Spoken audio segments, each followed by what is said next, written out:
We are recording. Thank you. Call the meeting to order at 10:01. I know I just saw a couple of more people opt in. Jennifer put a link to the sign in in the chat, so please go into the chat and sign in so we can have a good accounting of who is in attendance to this meeting. And I'll call the meeting to order. And I think I saw Tracy's here, right? Tracy Dillow? Yep. Yeah. Hi, Tracy. How are you? I'm good. How are you guys? We're pretty good. Good. So we can go ahead and move forward with Tracy's reports. Fantastic. So this is our good old Splunk data. The first chart there, as a reminder, we ping each probe every 7 seconds, and this is peeking out what the network performance is. The reason for the two smaller bars on the end is, for some reason, I don't know if it's Lumen or Splunk, but they keep changing the time on our parameters. So I just went ahead and included the last day of February and the first day of April to make sure we get everything in March. Seems like every time they do an update, this particular chart gets messed up. So that is why there are the two on each end. They are outside of the scope for the month. But I want to make sure that we get all of the correct days. So nothing really to report as far as network performance. We fell within the tariff requirements for the month. Was there a question? Jennifer. Yeah, I just was wondering, in the middle, there's a little blip on like directly above March 11th, and that green says null. What is that? A lot of times the null is just if we ping it and we can't get through, so we ping it again. As long as it is staying above that 335 area, it's not going to open a ticket to our NOC.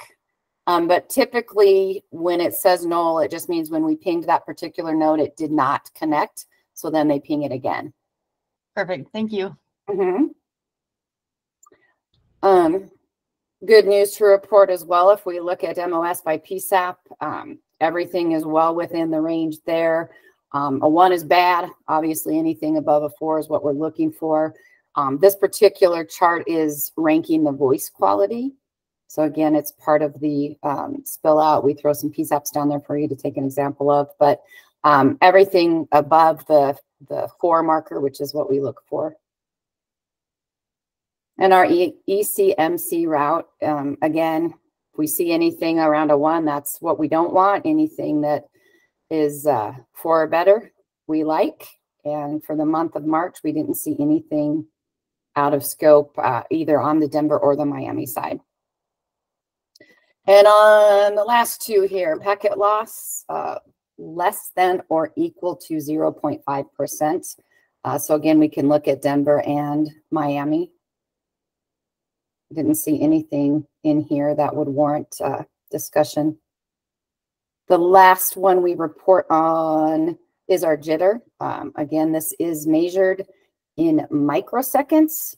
So less than or equal to 20 milliseconds is what the tariff says. And we measure this in microseconds for both Miami and Denver, because otherwise we would not have anything show up on our chart. So as far as the performance went for the month of March, we didn't see any cause for concern on our side. All right, thank you. Tracy, this is Jeremy with Pitkin County. I have some questions on this. Because of the way you have us set up in a geodiverse solution with Vail right now, how are you testing the Pitkin County side? I know one of our routers has been down for almost a year. And so I'm curious to see these specs that it is not showing a fault in that process itself. So I'm curious how that testing went. Okay. Jeremy, I actually don't know. I would have to open a ticket up with our NOC and have Carl take a look at it, because I don't think, I mean, I have Andrew on, but I don't think this is something that he follows. I think it has to be our NOC. Andrew, is that what you think the best course would be as far as figuring out how Pitkin and Vail are being tested? Yes. Yeah. I'll get that open today, Jeremy, right after this call.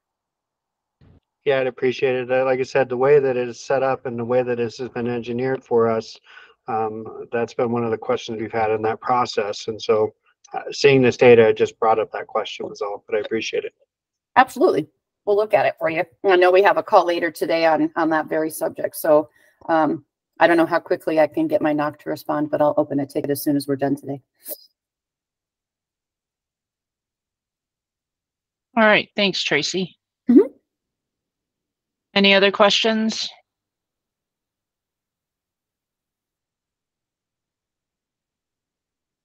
Okay. Yeah, moving along, we've got through the reports. For the ECATS implementation progress report, yeah, how are we doing with that? And I don't know who wants to speak to that. Is that Jeff or Tracy or Andrew or? I can, and Jeff, and I don't think Tim is on, can certainly reach out as well. These are actually moving along quite well. I meet with Entrado. Courtney's running the project with us. I believe as of her report last Friday, we're about 50% done. We do have a few questions where we're waiting for locations to verify who their text to 911 vendor is, but they're responding. I have a couple calls this week set up with Pueblo just to explain kind of what the project is. But it's definitely moving along better. A few questions have come in that we've been able to field with individual PSAPs as well. So as far as I know, it's going well, unless Jeff has heard something different. I haven't. I want to thank those that have been challenged with getting the forms filled out and doing the work that they have, and just reiterate that if you're having other challenges or questions on it, Tracy, I'll point to you for that one, to have you reach out to you or Courtney. Yep. I can be a point of contact as well, but I think it'd be expedited if you reach out to Tracy for that if you have questions on any of the data that's needed still. But yep. I appreciate the work that has been done since we met last time. All right, sounds good. Jennifer. Yeah, do we have a count on how many PSAPs are either in the process or migrated and how many are still left? Just high level numbers? Yes, I can pull that from last Friday and send it out to you again right after this meeting. Perfect. Thank you. Thanks, Tracy. Yep. Okay, next that we have is any follow-up questions from CenturyLink for the February and March 2024 presentation.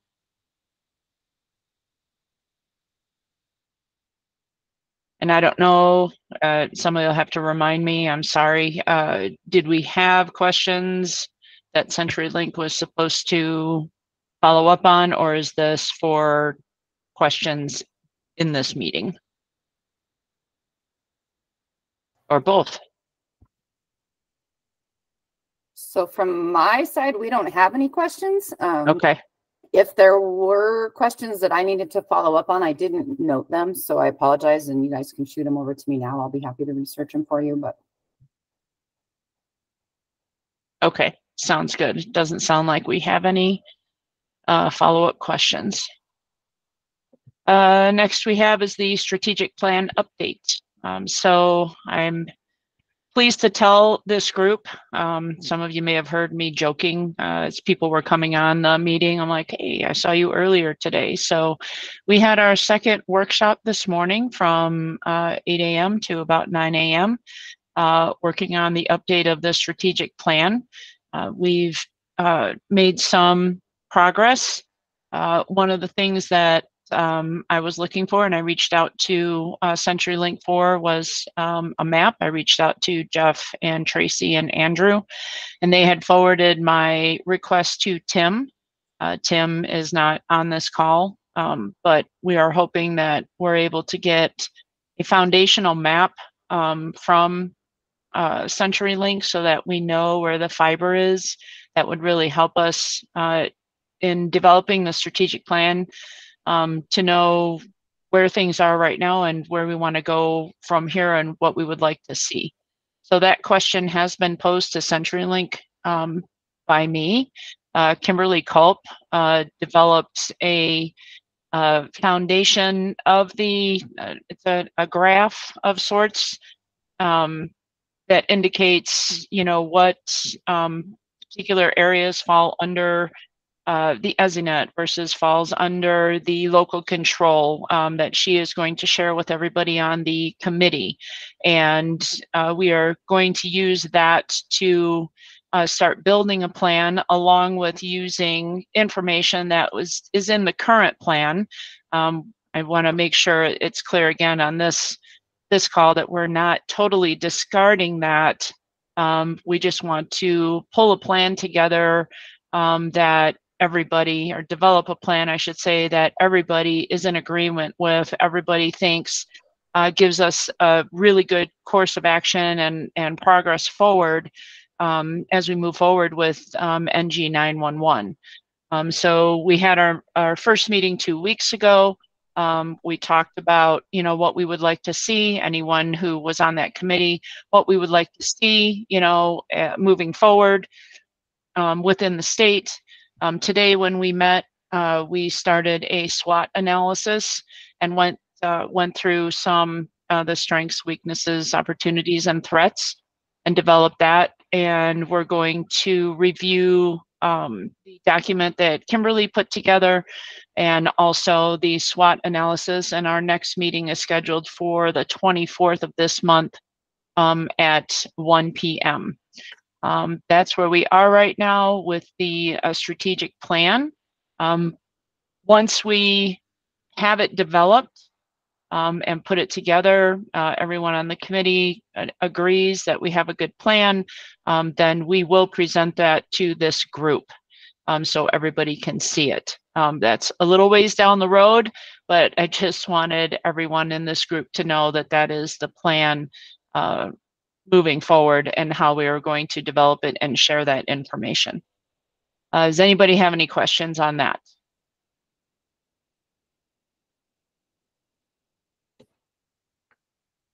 Okay. And the next thing I have, I'm going to move on then. Go to Jennifer. I don't see Daryl on the call, and go to the outage investigation report. Okay, so in Daryl's absence, and he's out in San Diego at the CISA event.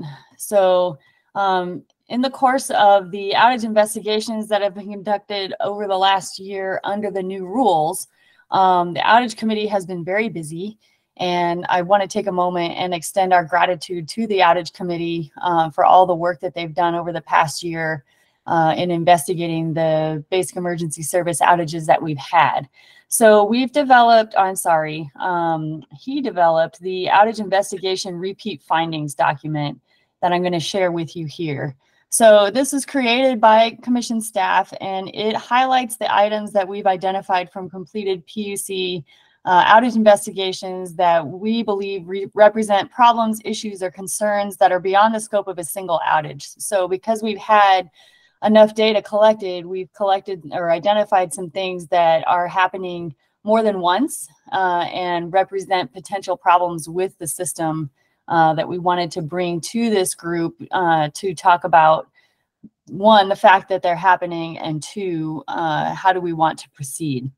So high level, we've got delayed PSAP notifications. So commission rule here requires the BESP to notify the affected governing body or PSAP as soon as practical.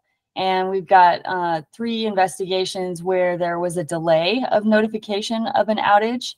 Those are highlighted there. We have apparent delays in dispatching field technicians. So there's no rule that governs this. However, we've had several outage investigations that have revealed that sometimes dispatch of field technicians is delayed, either trying to determine whether it's a CPE issue or for other reasons. And so we've highlighted there was a delay in Buckley Space Force Base, although some of that was access to the base, but the initial dispatch of a technician was delayed, aside from the access issues. There was a delay in dispatching a tech to Douglas County, and a field technician was not dispatched to the site until almost 8 hours after the beginning of the outage in that particular case. And in San Juan County, a field tech was not dispatched until over 7 hours after the beginning of the outage. And obviously dispatching a field technician sooner rather than later is ideal to address the outage and determine cause. Improper configuration or grooming of circuits. We had more than one instance where physical diversity and redundancy that could and should have been utilized to prevent an outage from occurring didn't function as expected. So that happened in Chaffee County, and that happened in Durango, La Plata. So there were, in those two cases, there were paths that were alternate and could have been used, but they were not configured properly to do so. PSAPs not being notified of maintenance that has the potential to cause an outage.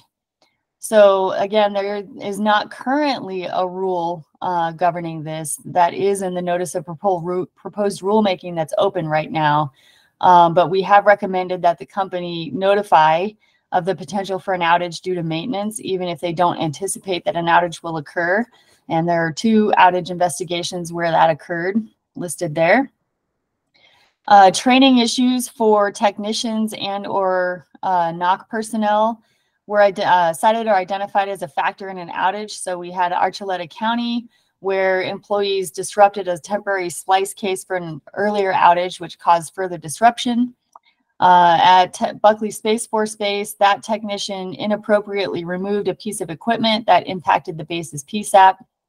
In Thornton, commission staff provided a recommendation that technicians be better trained to check for overheating in the equipment cabinets and take greater care to identify root causes. So that Thornton case, there was a series of outages that impacted the Thornton PSAP, and the cause was incorrectly identified in the beginning. Outages continued to occur, and it was finally determined that it was an overheating issue in one of the equipment cabinets that housed BES equipment. And then labeling or tagging of facilities and equipment. In more than one instance, facilities were not being labeled or tagged as 911 impacting. So that happened in Archuleta County, where the splice case was not labeled as 911 critical, and same thing in Buckley. That piece of equipment that was erroneously removed was not labeled as 911 impacting. In that investigation, CenturyLink stated it was not common practice to label the equipment, and they had no plans to label that equipment going forward as well. Outages of extended duration. The following investigations involved outages that had duration in excess of 12 hours. So Chaffee County had one that was over 15. Clear Creek had 2 outages, one of which was over 17 hours. And the Buckley Space Force Base was over 3 days, although access to the base might have been a contributing factor to that one. Confusing or contradictory PSAP notifications. So notifications to PSAPs that lack clarity or useful information or contain incorrect or contradictory information. That happened in Clear Creek County, where a resolved outage had another notification trigger after the outage was resolved, which created confusion about how many outages. Sedgwick County had some confusion about whether or not that was a BES outage or whether or not it was affecting the PSAP. A PSAP notification of a potential outage was triggered by a call overflowing to alternate PSAPs. That happened in Montezuma and Dolores counties. However, we have noticed a pattern of this occurring in other cases as well, where a call that overflows by design to the next PSAP in line triggers a potential outage notification. Baca County, same thing. The one in Kit Carson and Cheyenne counties, a PSAP outage notification got sent regarding Cheyenne County's PSAP, despite the fact that that PSAP has been closed and its calls have been reassigned to the Kit Carson County PSAP, which really indicated that at least the outage notification system wasn't being kept up to date with current 911 call routing arrangements. It made it seem like CenturyLink was unaware that Cheyenne County's PSAP was closed. Phillips County that had a national outage that affected Phillips County because Lumen was using the national network to connect to the rural local exchange carrier. but it was exacerbated by the fact that this was a national outing and the notifications were confusing, which caused confusion to both Phillips County and commission staff about what was actually occurring. The one for San Miguel and Westco was really a mess. The notifications that got sent out during that event, some PSAPs were notified when they shouldn't have been, and some PSAPs were not notified when they should have been, which raised the question about CenturyLink's awareness of how and who calls are being answered by in that area. So we also made some global recommendations for better communication and more rapid resolution. One is that the BESP should create a detailed diagram showing the call flow as it's configured in Colorado, from where the calls reach the ESInet to the point that calls are delivered to the demarc point. And we recommended that that diagram be shared and presented to the ESInet users group, so this group has more thorough understanding of call flow in Colorado and how failure at different points of that call flow might present at the PSAP. We also recommended that the BESP should provide to each PSAP a diagram showing the local call flow, including central offices that serve the PSAP service area. And each governing body and PSAP should be able to review that diagram to ensure that they have a good understanding of how calls are routed in their communities and how failures at different points within that diagram might present at the PSAP. We recommended that the BESP should label all equipment located in the back rooms or in the equipment rooms of each PSAP and brief PSAP personnel, as well as requiring as-builts to the governing bodies and PSAPs consisting of diagrams showing physical location, name and pictures of visuals and the function of each piece of equipment within the governing body or PSAP's facilities. We recommended that the BESP should ensure sufficient staffing of technicians geographically diverse throughout the state, so to optimize the response time to troubleshoot incident on site.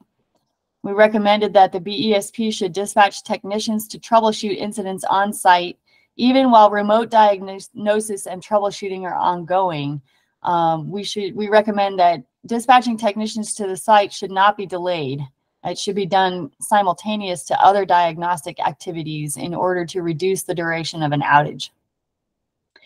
We also recommended that real-time communication be effected between the PSAP, the BESP, governing bodies, CHE vendor, and others when it's needed to facilitate good communication and reduce the duration of outages. And we recommended that the BESP should maintain thorough and accurate documentation of all incidents to facilitate some after-action reviews. Even when there's not a formal investigation, those after-action reviews should be taking place so that we can continuously be learning from events that occur and prevent them from happening in the future. We also identified some, well, I'm going to stop and see if there are any questions so far, and also reiterate that this is a base document, and once I'm done explaining and showing it, I'm looking for conversation. But I'll stop and see if anybody has any questions so far.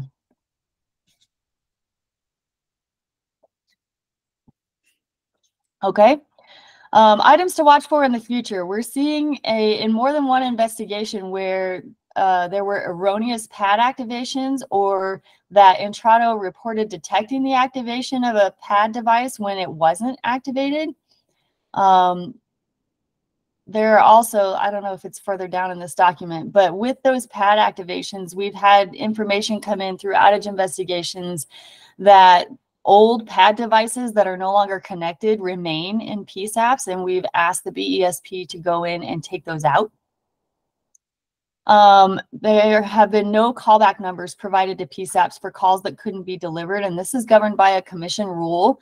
It requires that following restoration of basic emergency service, the BESP should be notifying governing bodies and PSAPs whether callback numbers for 911 callers that weren't able to be connected during the outage be provided to the PSAP for follow-up. And that should not be delayed. The provision of those things should not be delayed for request by the PSAP. That should be automatically being provided to the PSAPs or governing bodies following the completion of a outage and restoration of service, as well as identifying there have been extended wait times to speak with NOC and trouble tickets being filed. So again, this is a document that we've developed out of a year's worth of investigations under the new rules. And we present this to the ESInet users group for discussion and determination of if there are other things that need to be added and any next steps that the ESInet users group might wish to take as a result of this information. I'll turn it back to you, Kathy. Thank you. And I will open it up for any comments, questions.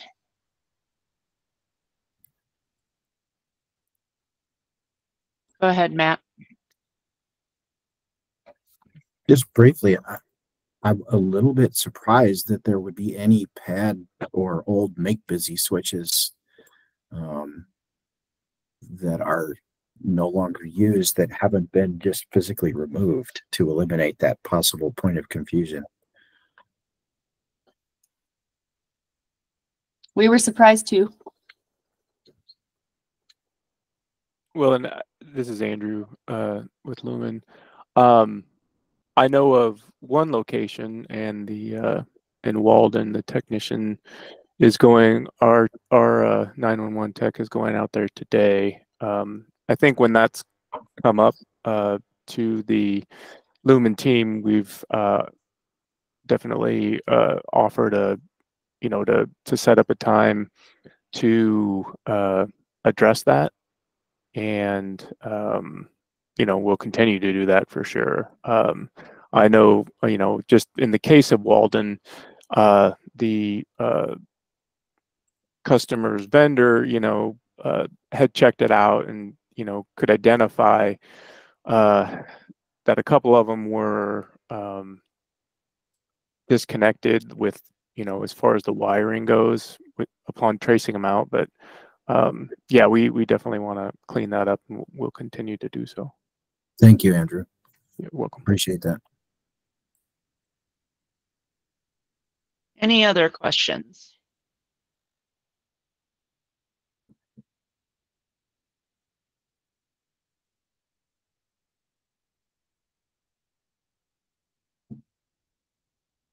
And I see Brett's on. Brett, are you able to unmute? I just wanted to have you speak to what you brought up on the other meeting this morning, and just have everybody aware of that. Yeah, sure. It sounds like that whole list addresses everything that we experience. So that list is wonderful. Thank you. So just so this group knows, our continued issues between Vail and Pitkin reared their head again. On Sunday, we had an 11-hour outage. I know it's not considered an outage, but we're not a secondary PSAP. We're not a backup center. We are a primary PSAP, and our 911 calls were not delivered to Pitkin for 11 hours. Again, which brings our running total up close to 60 for the last year and a half. We have made some progress on our talks with Motorola, Lumen, and Entrado, and we're meeting again this afternoon. But the biggest thing, kind of in line with what the whole group is experiencing, is we had zero communication either direction from CenturyLink or Entrado. We let the members, representatives on this group know Sunday morning from all those agencies, and we heard back Monday from Motorola. We still have yet to hear anything, including from a knock or maintenance on the ticket from CenturyLink or Entrado. So same old, same old.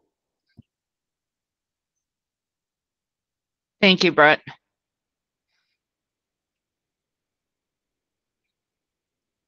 I appreciate you sharing that so that everybody is up to date on what had happened.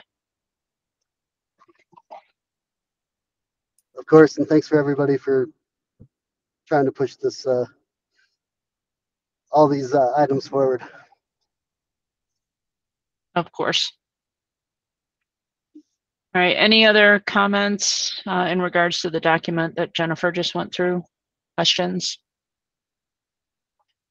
I will put this in the meeting materials for today's meeting so that people can go back and review. I know it's a lot to digest all at once. So I'll put those in the materials, and maybe we can circle back to this at the next meeting.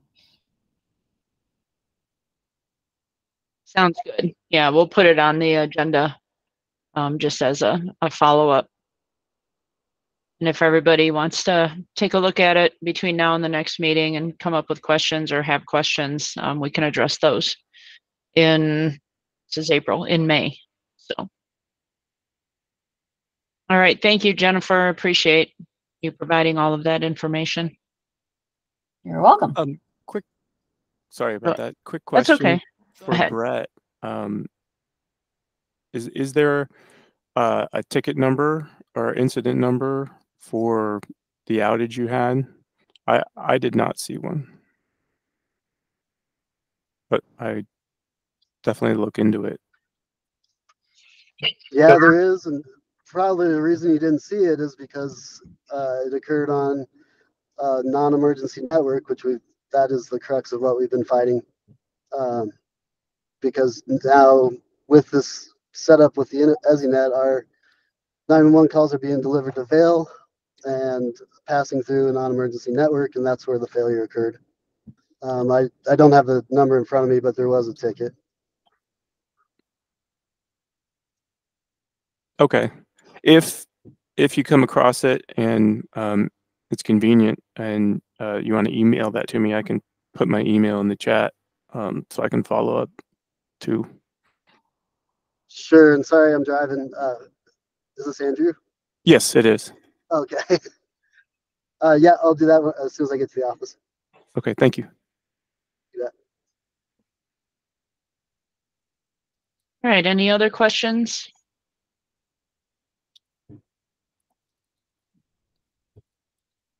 All right. Hearing none, I'll go ahead and move forward. It looks like the next is any public comment.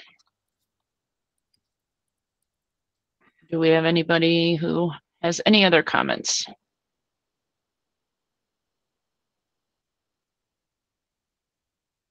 Doesn't sound like it. Thanks. Thanks, Jennifer. All right. Looks like I'm going to give everybody back about 25 minutes of their day.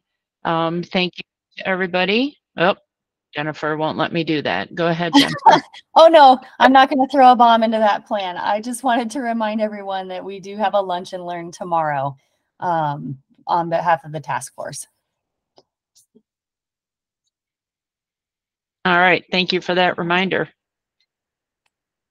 Cindy, go ahead.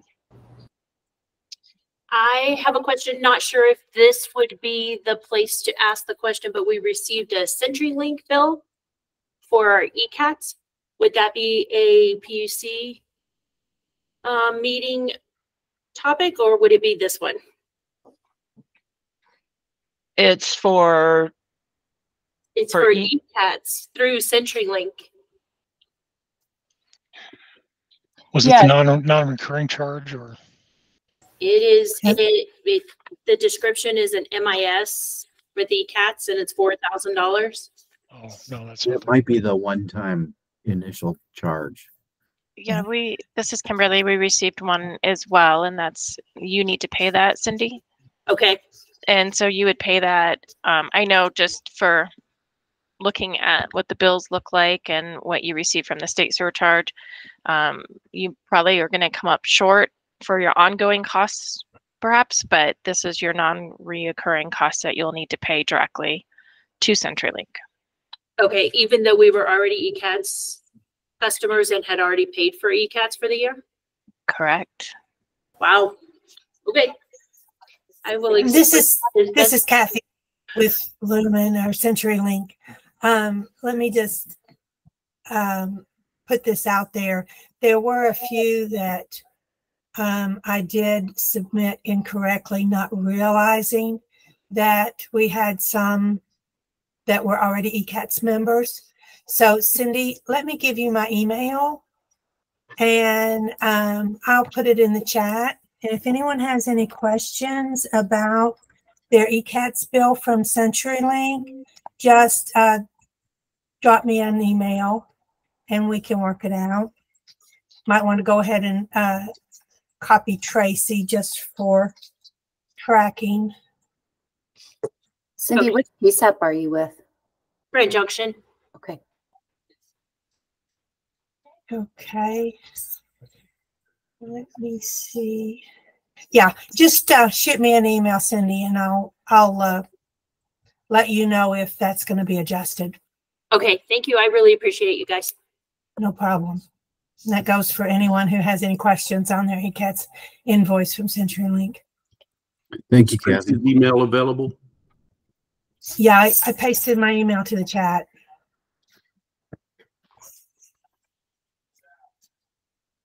All right. Thank you, Kathy. Appreciate that.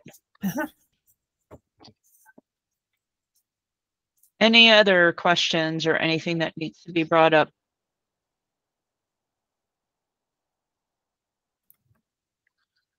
I would just like to second Lara's chat comment about Jennifer and Daryl's work in everything that was just reported on. Thank you both. Yeah, absolutely. Turn it back to the outage investigation committee. They have done a ton of work in all the investigations within the last year. So this is really just a compilation of the work of that committee and putting it down on paper to summarize the challenges that are facing our BESP network at this time. But thank you both. Well, thanks everybody for the thumbs up. Yeah, and I'll echo that too. I know you guys put a lot of time and effort into that. It's very much appreciated. Happy to do so. Okay, with that being said, anything else? All right, hearing none, it's 10:38, and I will give you all 22 minutes back of your day.